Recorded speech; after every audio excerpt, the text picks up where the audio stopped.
Paroles semées, paroles partagées. Une émission de Marc Thomas.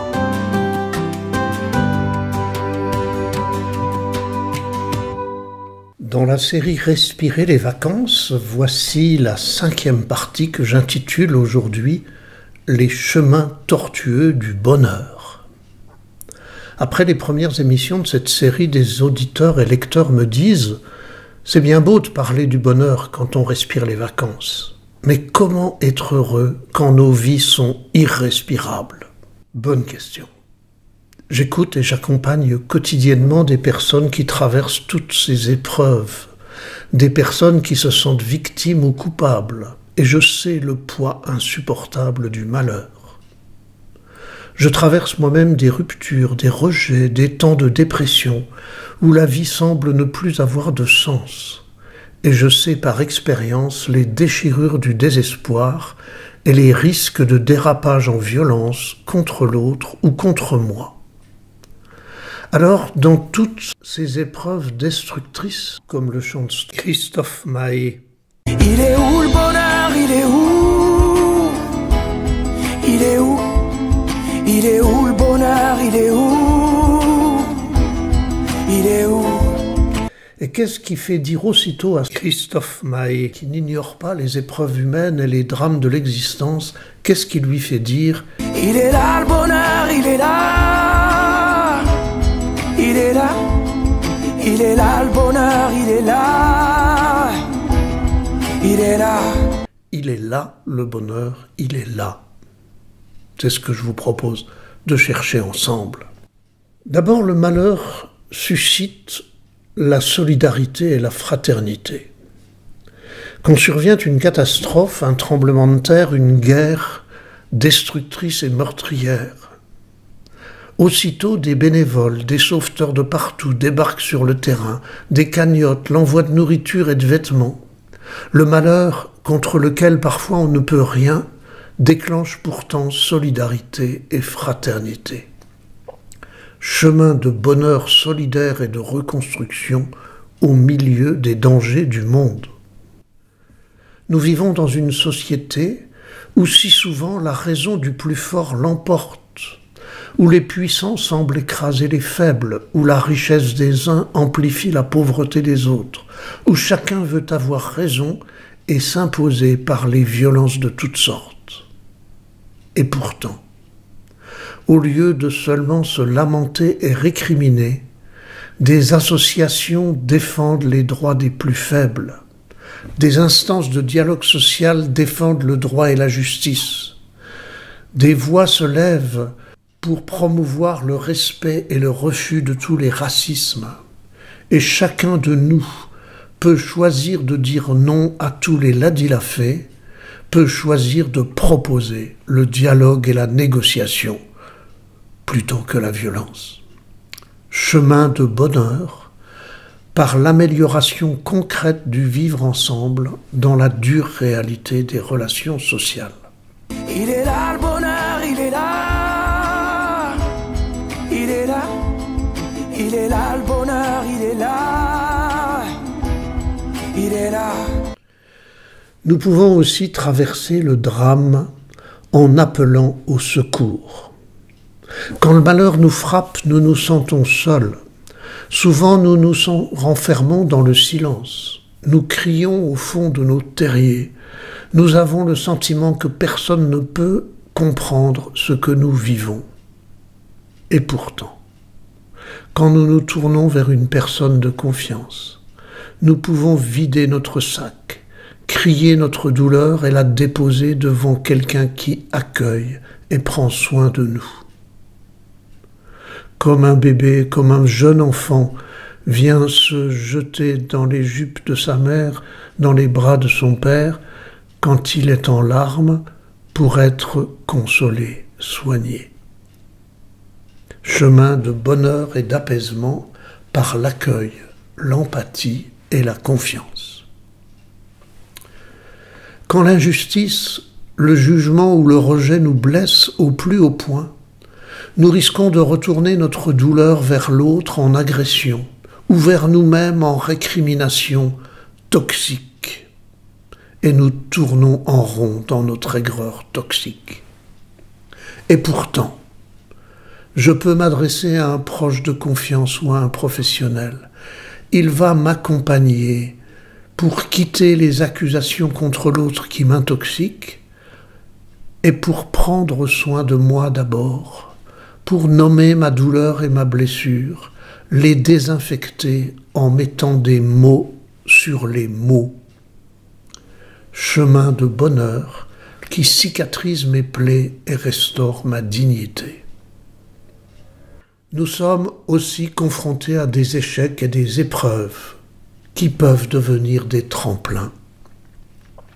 Quand je suis confronté à l'échec, échec à un examen ou à une promotion, échec de mes projets, désillusion sur mes aspirations, déception sur une collaboration ou une amitié, je risque alors de me dévaloriser, de me culpabiliser, de perdre confiance en moi. Et pourtant, quand j'étais tout petit, j'ai appris à marcher grâce à mes échecs. Tombé à cause de ma fragilité, je me suis relevé bien des fois, renforçant ainsi mes muscles pour tenir enfin debout. Et dans ma propre histoire, je peux sûrement décrire des échecs qui m'ont finalement permis de grandir, de me fortifier, de faire face à l'adversité.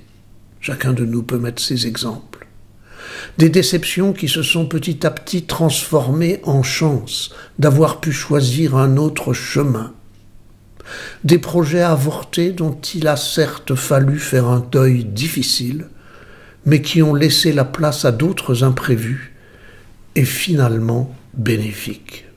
Chemin de bonheur quand l'échec me fait grandir, me fait progresser et me fortifie. Il est là le bonheur, il est là. Il est là. Il est là le bonheur, il est là.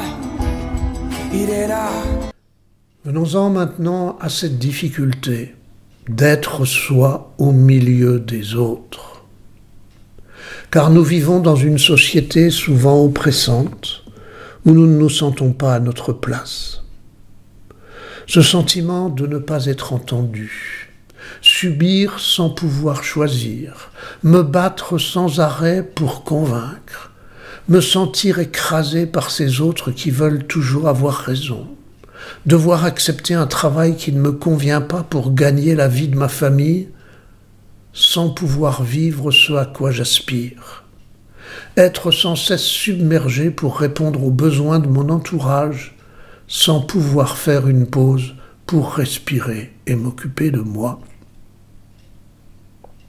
Et pourtant, si je veux monter au sommet du monde, je dois alléger mon sac de tous les poids inutiles, et je dois parfois embaucher des porteurs pour me soulager. Dans les poids qui me submergent, il y a certes des incontournables. Rien ne m'empêche d'appeler à l'aide et de trouver un Simon de Cyrène pour m'aider à porter ma croix. Mais beaucoup des poids que je porte sont des devoirs pas toujours nécessaires que je me donne à moi-même, des injonctions parfois exagérées que je me fais, des limites que je ne m'autorise pas à respecter. J'ai tellement peur de ne pas savoir remplir mes devoirs auprès des autres, j'ai tellement peu confiance en moi que je cherche toujours à avoir une bonne image de moi-même, et pour cela à en faire plus. Jusqu'à ce que la fatigue me conduise à la défaillance, jusqu'à ce que la santé me rappelle à l'ordre, jusqu'à parfois l'accident qui m'arrête. Il faut parfois ces stops brutaux pour me faire découvrir que le monde a continué à tourner sans moi.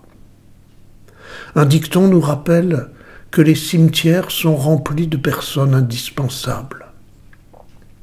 C'est le temps de lâcher prise, de consentir à mes limites, de partager avec mes proches les tâches que je me suis attribuées et réservées, de prendre soin de moi pour être disponible et efficace quand je choisirai de remplir mon rôle et seulement mon rôle.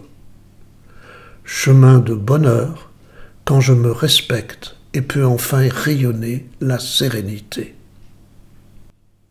Il y a certes des relations toxiques où je crois devoir, parfois, me taire pour ne pas blesser l'autre, faire taire mes désirs pour faire plaisir à l'autre, me soumettre à la domination du conjoint ou à l'autoritarisme du chef, et dire toujours oui car on m'a appris que d'un oui la point bataille. Et pourtant, André Malraux écrit « L'esclave dit oui, l'homme libre dit non ». D'un oui la point bataille, certes, mais il y a toujours soumission. Des femmes qui subissent la violence intrafamiliale savent combien il est difficile d'oser dire non. Celles qui finissent par y arriver savent que c'est la seule solution pour sortir du cercle vicieux. De même, celles et ceux qui ont réussi à construire des relations de respect et de confiance savent à quel point c'est épanouissant pour chacun.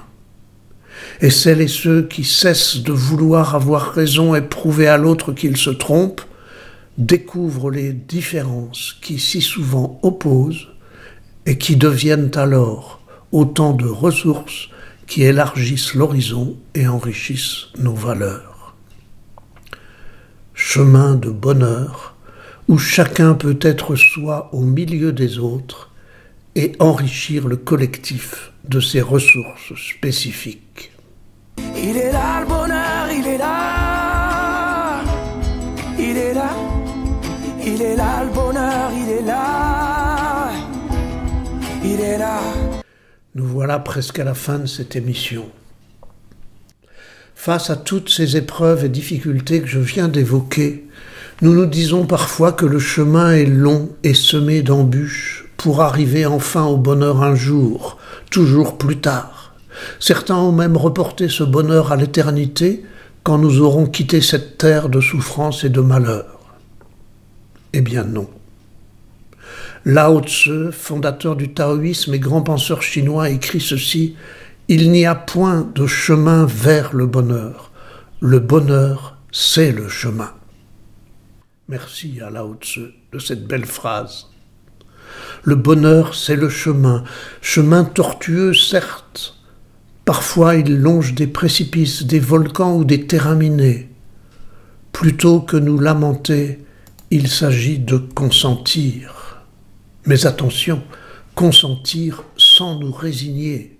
Consentir pour trouver sur ces chemins tortueux les détours, les itinéraires bis, les lieux de bivouac protégés, les compagnons de route confiants et rassurants. Et trouver alors non pas les bonheurs de pacotille, mais le vrai bonheur, comme une fleur surgit des failles de la lave ou dans les interstices d'un vieux mur, comme les troncs tordus et boursouflés qui font la beauté de l'arbre. Chemin tortueux du bonheur, certes, il nous décoiffe et nous décape, mais il nous fait plonger jusqu'à nos ressources profondes, comme autant de pépites enfouies à découvrir. Le vrai bonheur, le bonheur des béatitudes que Jésus propose aux petits, aux pauvres, aux blessés de la vie. Nous y reviendrons dans une prochaine émission. Le vrai bonheur, quand la bousculade finit par susciter l'apaisement, quand l'épuisement finit par susciter le repos, quand les tiraillements qui écartèlent finissent par susciter l'alignement qui unifie, quand les vides vertigineux finissent par susciter la plénitude lumineuse. Il est où le bonheur, il est où? Il est où? Il est là le bonheur, il est là. Il est là. Il est là le bonheur, il est là. Il est là.